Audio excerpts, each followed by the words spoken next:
आइए दोस्तों बात करते हैं आज 2 मई 2020 शनिवार के मुख्य समाचार और टुडे ब्रेकिंग न्यूज के इस वीडियो में जानेंगे दोस्तों आज देश भर की तमाम बड़ी खबरों और हेडलाइंस न्यूज पर नजर डालेंगे। सरकार ने लॉकडाउन को तो बढ़ा दिया 2 सप्ताह के लिए, लेकिन क्या आपको पता है कि ग्रीन जोन, ऑरेंज जोन और रेड जोन के अलग अलग इलाकों में किन किन तरह की छूट दी गई है। जी हाँ, आपको बता दें सरकार ने कई राज्यों में कई जगहों पर शराब की दुकानों से लेकर कई सारे उद्योग धंधों को शुरू करने की भी इजाजत दे दी है। वो कौन कौन से राज्य हैं जहाँ पर सरकार ने बहुत सारी छूट और ढील दे दी है। बसें, कैब, टेम्पो, व्हीकल वगैरह ये चलाने की भी छूट दी गई है। कई जगहों पर दुकानें खोलने की भी ढील दी गई। इसके अलावा भी मोदी सरकार ने लॉकडाउन 3 के साथ में कुछ और ऐसे नए नियम भी लागू किए हैं जो आम आदमी के लिए जानना जरूरी है। अगर आपके पास दोस्तों किसी भी बैंक का एटीएम कार्ड है तो भी एक महत्वपूर्ण खबर अपडेट है। आधार कार्ड पर भी सरकार की तरफ से एक बड़ा अपडेट आ रहा है। और इसके अलावा भी देश भर में दोस्तों अभी इस चीनी वायरस की बीमारी को लेकर भी जो कुछ भी बड़ी खबरें आ रही सभी जानेंगे इस वीडियो के माध्यम से। बिल्कुल ध्यान से बने रहेगा हमारे साथ इस वीडियो में और एकदम पूरा लास्ट तक जरूर देखिएगा।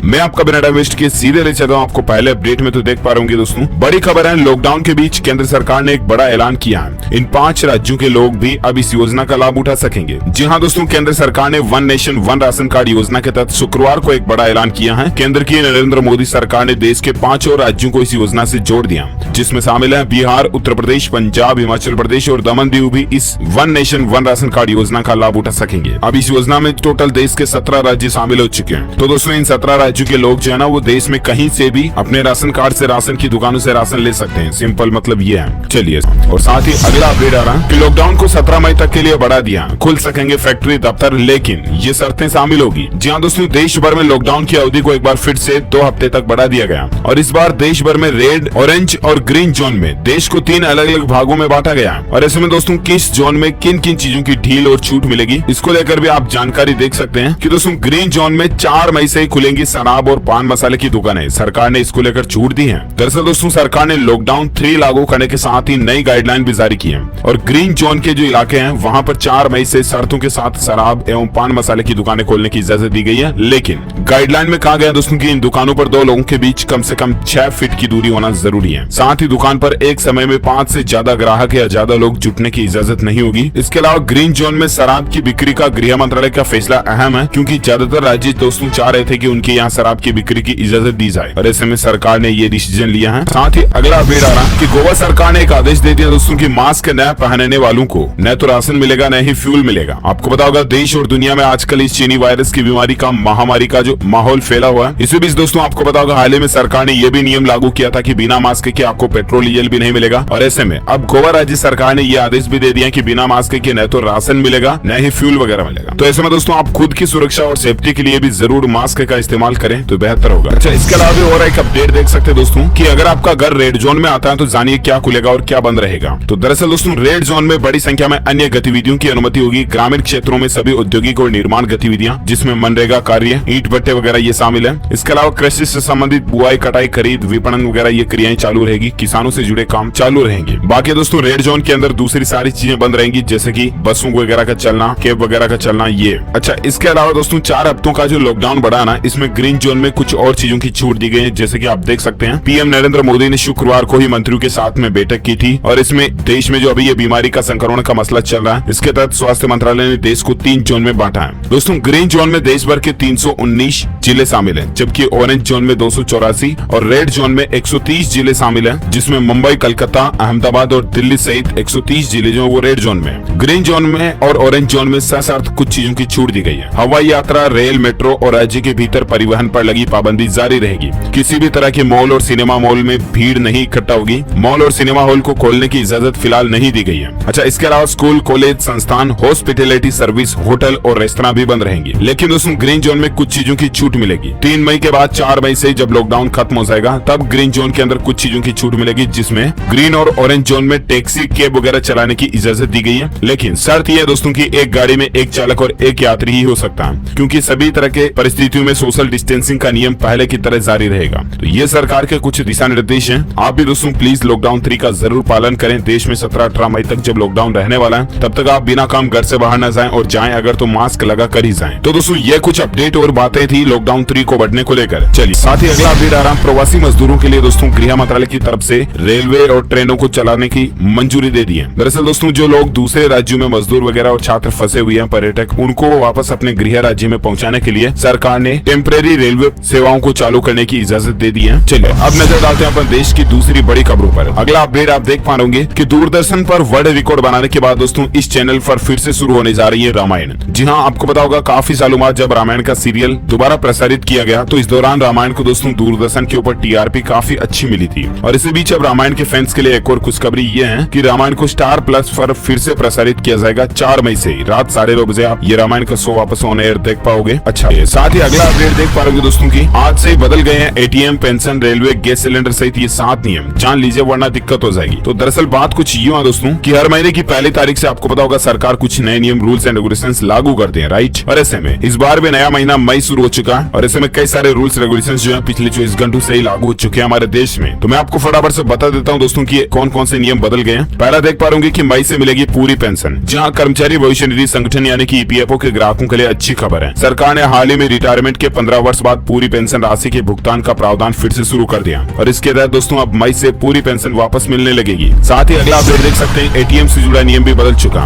दरअसल दोस्तों देश भर में सरकार ने लॉकडाउन घोषित किया हुआ है, राइट। और ऐसे में ज्यादा सावधानी के लिए अब आपको एटीएम पर भी नई व्यवस्था तय की जा रही है। प्रत्येक व्यक्ति द्वारा एटीएम के इस्तेमाल के बाद उसे साफ किया जाएगा। यह व्यवस्था गाजियाबाद और फिलहाल चेन्नई में शुरू हुई है और सख्ती से इस नियम का पालन भी हो रहा है। हॉटस्पॉट में अब नगर निगम दिन में 2 बार सैनिटाइजेशन भी किया रहा हो एटीएम वगैरह का। और इसके अलावा अगला अपडेट देख सकते हैं कि इतना सस्ता हुआ गैस सब्सिडी वाला गैस सिलेंडर। जी हाँ, तो दरअसल दोस्तों नियमों की बात हो रही तो मैं आपको बता दूं कि अच्छी खबर है। लॉकडाउन के दौरान 162 रुपए तक सस्ता हुआ एलपीजी रसोई गैस सिलेंडर नई कीमत चेक कीजिएगा, लेकिन ज्यादा खुश होने की भी जरूरत नहीं है क्योंकि दोस्तों ये जो गैस सिलेंडर पर रेटों में कटौती हुई है ये सिर्फ बिना सब्सिडी वाले गैस सिलेंडर के रेटों में कटौती हुई है। बिना सब्सिडी वाले, समझ रहे हो ना। सब्सिडी वाले गैस सिलेंडर के रेटों में कोई बदलाव नहीं हुआ। जो रेटें आपकी पहले की थी वही रेटों में आपको अभी भी सिलेंडर मिलेगा 14 किलो 200 ग्राम वाला। लेकिन बिना सब्सिडी वालों को में 160 रुपए की कटौती की गई है। उसके बाद दिल्ली, मुंबई, कलकत्ता, चेन्नई में अभी बिना सब्सिडी वाले और सब्सिडी वाले दोनों ही गैस सिलेंडर की रेटें क्या है तो ये आप स्क्रीन पर देख सकते हैं। इसके अलावा दोस्तों 19 किलो वाला जो कॉमर्शियल गैस सिलेंडर आता है उसमें भी 256 रुपए की कटौती की है और अब इसकी कीमत कितनी होगी 1285 पहले थी जो कि अब 1029 रह गई है। अलग अलग राज्यों में दिल्ली, मुंबई, कलकत्ता, चेन्नई बड़े महानगरों में रेट आप देख सकते हैं। और साथ ही अगला अपडेट है कि 4 घंटे पहले तक बदल सकेंगे बोर्डिंग स्टेशन। दरअसल देश भर में लॉकडाउन की वजह से रेलवे सेवाएं बंद है, लेकिन भविष्य में रेलवे सेवाओं के लिए एक नए नियम लागू हुआ। इनमें से कुछ नियम 1 मई से लागू होने जा रहे हैं। इसके मुताबिक दोस्तों अब यात्री चार्ट निकल जाने के 4 घंटे पहले तक बोर्डिंग स्टेशन को बदल पाएंगे। ये रेलवे के नियम है। साथ ही अगली खबर आप देख पा रहे होंगे दोस्तों कि केट करेगी online market place Bharat market की शुरुआत।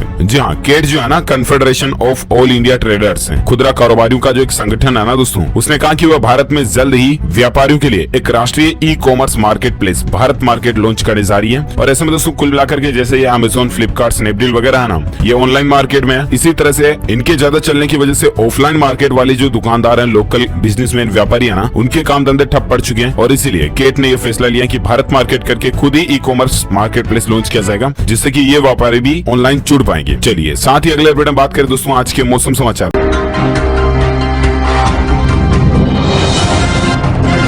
वेदर न्यूज अपडेट की तो देख पा रहे कि इन राज्यों में 24 घंटों में जोरदार बारिश की चेतावनी है। दरअसल आजकल मौसम बिगड़ रहा है और इसी बीच मौसम विभाग ने सूचना दी है दोस्तों की 1 से लेकर 8 मई तक कई जगहों पर हल्की से भारी बारिश हो सकती है। आंधी, तूफान और बादलों की गर्जना होने की भी संभावना है। मौसम विभाग ने बताया दोस्तों की एक नया पश्चिमी विक्षोभ पूर्वी उत्तर भारत में आ रहा है और साथ ही दिल्ली, बिहार और उत्तर प्रदेश में मौसम एक बार फिर से करवट ले रहा है। और ऐसे में कौन कौन से राज्यों में अगले 24 घंटों के दौरान बारिश की चेतावनी है तो आप देख सकते हैं। नेक्स्ट 24 आवर्स के अंदर दोस्तों बिहार, मणिपुर, मिजोरम, त्रिपुरा, मेघालय, हिमालय और पश्चिम बंगाल में हल्की से मध्यम बारिश हो सकती है। इसके अलावा हिमाचल प्रदेश, उत्तराखंड, केरल, तटीय और आंतरिक कर्नाटक, मध्य महाराष्ट्र, उत्तरी उड़ीसा और शेष पूर्वोत्तर भारत में 1 या 2 जगहों पर हल्की से मध्यम बारिश होने की संभावना है। साथ ही अंडमान निकोबार द्वीप समूह, जम्मू कश्मीर, लद्दाख, राजस्थान और तटीय आंध्र प्रदेश, तमिलनाडु में भी कुछ जगहों पर धूल भरी आंधी के साथ हल्की बारिश हो सकती है। तो ये तो आज के मौसम समाचार है और इसके साथ ही अब नजर डालें दोस्तों देश और दुनिया में चल रही इस चीनी वायरस की महामारी के बीच भारत में आंकड़े क्या चल रहे हैं। तो आप देख सकते हैं कि भारत में इस बीमारी से 24 घंटों के दौरान सबसे ज्यादा जान जाने वालों का रिकॉर्ड टूटा दोस्तों। संक्रमित लोगों की टोटल संख्या 35,365 पहुंच चुकी है, जबकि पिछले 24 घंटों के दौरान 1755 नए मामले आए और 77 लोग इस दुनिया से अलविदा कह चुके हैं। भारत से दोस्तों टोटल जान जाने वालों का आंकड़ा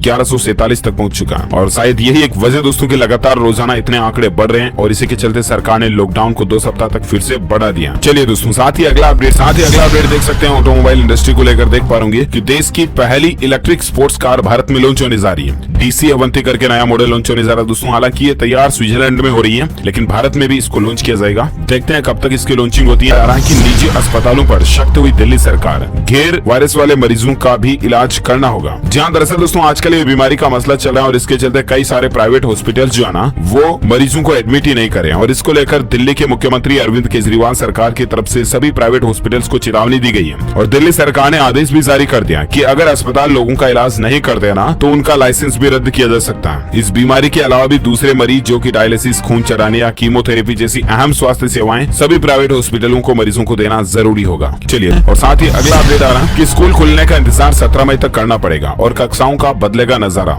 हर कक्षा में 20 बच्चे ही बैठ पाएंगे। जहाँ केंद्रीय विद्यालय सहित दोस्तों सीबीएसई से जुड़े देश भर के स्कूलों में बच्चों के प्रवेश की राह देख रहे लोगों को फिलहाल अब लॉकडाउन खुलने का इंतजार तो करना पड़ेगा ही, लेकिन साथ ही 17 मई के बाद भी अगर स्कूलें खुलेगी ना तो सरकार के कुछ रूल्स एंड रेगुलेशंस लागू होंगे, जिसमें दोस्तों एक कक्षा में 20 से ज्यादा स्टूडेंट्स नहीं बैठ पाएंगे। इसके अलावा छात्रों के बीच डिस्टेंसिंग बनाए रखना भी जरूरी होगा। तो ये कुछ नए नियम लागू होने जा रहे हैं। साथ ही अगला अपडेट देख सकते हैं कि ICMAI ने CMA एग्जाम को जून 2020 तक पोस्टपोन कर दिया, स्थगित कर दिया। नई डेट्स फिलहाल 20 जुलाई 2020 तय की गई है। और साथ ही अगला अपडेट आ रहा है कि सरकार की घरेलू और विदेशी निवेश बढ़ाने के लिए 3 बड़े कदम उठाने की तैयारी भी चल रही है। इसको लेकर 3 अहम बैठकें भी हुई कल और इसमें सरकार चाह रही दोस्तों की अभी जो देश और दुनिया में इतने दिन ये ठप रहा माहौल, इसके चलते इकोनॉमी अर्थव्यवस्था में जो गिरावट आई ना उसको वापस कैसे बूस्ट किया जाए, इसको लेकर सरकार नई प्लानिंग बना रही है, जिसके तहत विदेशी कंपनियों को भारत में लाना, इन्वेस्टमेंट करना, उनके प्रोडक्शन हाउसेज वगैरह भारत में खुलवाना, इस तरह की प्लानिंग चल रही है। देखते हैं सरकार और अर्थव्यवस्था को मजबूत करने के लिए क्या क्या कदम उठाती है। हम आपको अपडेट देते रहेंगे। और इसके साथ ही अगला अपडेट है कि ट्रेन तो चलेगी लेकिन AC कोच के बिना। सरकार इस तरह की भी योजना बना रही दोस्तों। रेलवे से जुड़े एक अधिकारी के मुताबिक लॉकडाउन खुलने के बाद जब रेलवे सेवाएं चालू होगी ना तो उनमें हो सकता है कि कुछ दिनों तक आपको AC कोच की व्यवस्थाएं या सुविधाएं नहीं मिले, क्योंकि दोस्तों कुछ वैज्ञानिकों की रिसर्च में यह भी पता चला कि इस बीमारी का वायरस का संक्रमण का खतरा जो है ना वो ठंडे इलाकों में या ठंडे टेम्परेचर में, जब टेम्परेचर कम होता है वहाँ पर ज्यादा खतरा होता है और इसलिए AC वाले कोच रेल में फिलहाल चालू नहीं किए जाने की प्लानिंग बन रही है। और फिलहाल अगला अपडेट देख पा रहे कि EPFO के लिए केंद्र सरकार एक शानदार योजना लेकर आई है, जिसके तहत कंपनियों को भी फायदा होगा। जी हाँ, तो दरअसल कर्मचारी संचय कोष यानी कि employees provident fund organisation EPFO ने कंपनियों को PF के मामले में छूट देने का फैसला किया और अब कर्मचारी का PF काटने के बाद हर महीने कंपनी की तरफ से PF का योगदान देने की जरूरत नहीं होगी। कुछ समय बाद कंपनी अपने हिस्से का योगदान एक साथ भी दे सकेगी। केंद्र सरकार ने इसको लेकर जानकारी भी दे दी है। ये कंपनियों के लिए राहत की बात है, क्योंकि अपने कर्मचारी जब अब कंपनियां वापस शुरू होगी तो कर्मचारियों को एकदम से पैसा नहीं बांटा जाएगा। कंपनियों की तरफ से फंड की कमी की प्रॉब्लम नहीं आएगी। और साथ ही अगला अपडेट देख पा रहे कि भारत ने निभाया वादा, US को 5 करोड़ हाइड्रोक्सी क्लोरोक्विन टेबलेट भेजी गई है। दरअसल आपको पता होगा PM मोदी जी ने डोनाल्ड ट्रंप अमेरिका के राष्ट्रपति से बातचीत की थी और इस दौरान कुछ सहमति भी हुई भारत अमेरिका के बीच। और इसी बीच दोस्तों भारत ने अमेरिका को 5 करोड़ हाइड्रोक्सी क्लोरोक्विन टेबलेट वगैरह भेजी हैं। इनका उपयोग दोस्तों अभी जो देश और दुनिया में और सबसे ज्यादा शक्तिशाली देश अमेरिका में जो महामारी फैली हुई है ना उसमें इस दवाई का इलाज के रूप में इस्तेमाल किया जा रहा और इसलिए भारत ने सहायता की है। और साथ ही अगला अपडेट देख पा रहे कि दोस्तों लॉकडाउन के बीच आधार कार्ड को लेकर एक बड़ी खबर आई है। अब आपको जानकारी बदलने में कोई दिक्कत नहीं होगी। तो दरअसल आप देख सकते हैं उदय ने 1 तारीख को ये ट्वीट करके अनाउंसमेंट किया दोस्तों कि दोस्तों अब अगर आप आधार कार्ड में कोई भी अपना इंपोर्टेंट अपडेशन करवाना चाहते हैं, जैसे कि नाम, तारीख, जन्म दिनांक वगैरह में या एड्रेस में बदलाव करवाना चाहते हैं ना, तो अब आप देश भर में किसी भी CSC सेंटर पर जाकर के भी अपना ये काम करवा सकते हैं। कॉमन सर्विस सेंटर्स को उदय ने ऑथोराइजेशन दे दिया। फिलहाल दोस्तों देश भर में 20,000 कॉमन सर्विस सेंटर पर ये इजाजत है, लेकिन बहुत जल्द इसको 2.5 लाख तक बढ़ाने का भी सरकार का प्लान है, ताकि आप अपने आधार कार्ड में किसी भी तरह का बदलाव तुरंत अपने घर के पास में ही करवा पाओगे। तो ये भी सरकार की एक नई प्लानिंग है। ओके दोस्तों, इसी के साथ ही ये आज की बड़ी खबरें, मुख्य समाचार, टुडे ब्रेकिंग न्यूज का वीडियो ये फिनिश होता है। और हाँ, साथ ही आप मुझे नीचे कमेंट करके जरूर बताएगा कि लॉकडाउन 3 के फेज में दोस्तों भारत को किन किन 3 जोन में बांटा गया। अगर आपने ये वीडियो पूरा देखा तो इस सवाल का जवाब भी आपको पता होगा, भारत को कितने जोन में बांटा गया, कौन कौन से में। और साथ ही अगर आपको ये वीडियो अच्छा लगा तो इसे लाइक कीजिए और शेयर भी कीजिए अपने दोस्तों के साथ फेसबुक और व्हाट्सएप पर। और अगर अच्छा नहीं लगा तो डिसलाइक कीजिए। और साथ ही अगर आप चाहते हैं रोजाना आपको इसी तरह की काम की खबरों के हेडलाइंस, ब्रेकिंग न्यूज अपडेट तुरंत आपके मोबाइल पर मिलते रहे, तो इसके लिए आप चैनल को नीचे लाल बटन दबाकर सब्सक्राइब करके बेल आइकन भी जरूर दबा दीजिएगा, ताकि आप रोजाना तुरंत अपडेट्स पाते रहेंगे। Thank you, take care, good bye, जय हिंद, जय भारत, वंदे मातरम।